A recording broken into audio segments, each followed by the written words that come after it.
because of their live chat feature. There's a whole list and plenty more besides those on my presentation that you'll have access to here.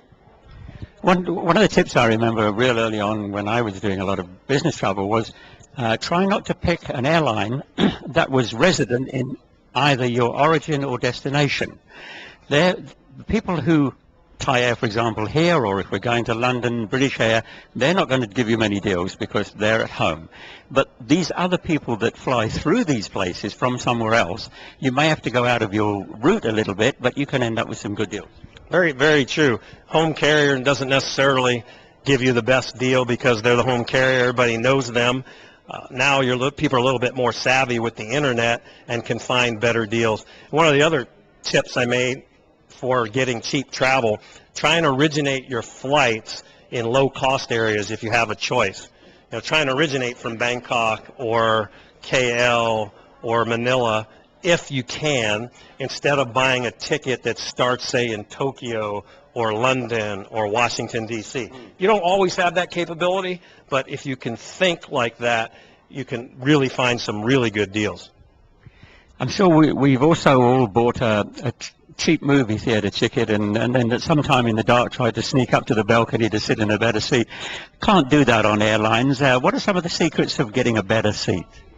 Free upgrades. Well, there's a whole bunch of ways to get upgrades. Some devious ones is pretend you're sick, as was mentioned by someone. Oh, I'm claustrophobic, I'm not feeling too well. If I had a little bit more area, but some of the less tongue-in-cheek ways. Show up, dress the part.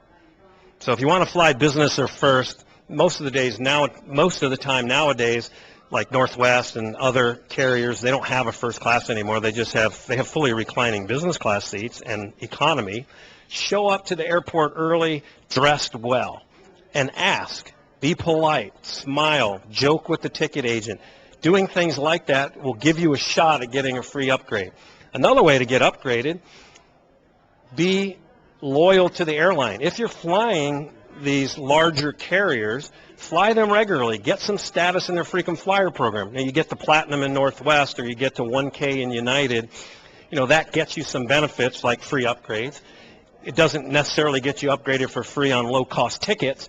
But, again, if you're a 1K United or a Platinum Northwest, which is Delta now, or Star Alliance Gold, those kind of classifications, if they have seats and you're nice, they have no problem to give it to you because, as I mentioned, it's kind of like hotel rooms.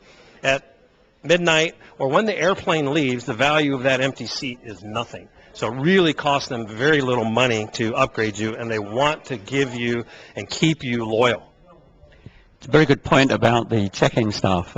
These people control your next 10 or 12 hours pleasure in a lot of ways. And I know that on occasions I stood in line and somebody in front of me has given them a real hard time and they're not very happy. Be sympathetic and be nice to them, and they may well respond. Yes, that's very true. And similarly with the flight attendants. And when you get on the airplane, try and book a seat closer to the front of the aircraft so it makes it easy for them to upgrade you. Be nice to them, and if you are a status person in their frequent flyer program, mention it. Hey, I'm a platinum or a gold or a silver, and I wasn't really able to get a business class upgrade this time. Hey, if there's extra seat, I don't even need to really eat the food. If everything's, okay, could you think you could maybe put me in business class? And if you're joking and smiling and they have the room and they're not in a bad mood or it's a nice day, there's a chance you'll get upgraded.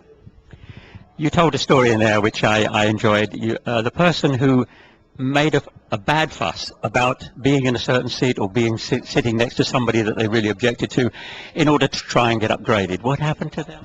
Yeah, one of my airline buddies sent me this one. There was a guy or a lady, I don't remember what it was, sitting complaining loudly and noisily to the flight attendants. And, oh, you can't sit me here next to this person's this person's that. There's no possible way I can sit in this seat next to this person. Okay, no problem.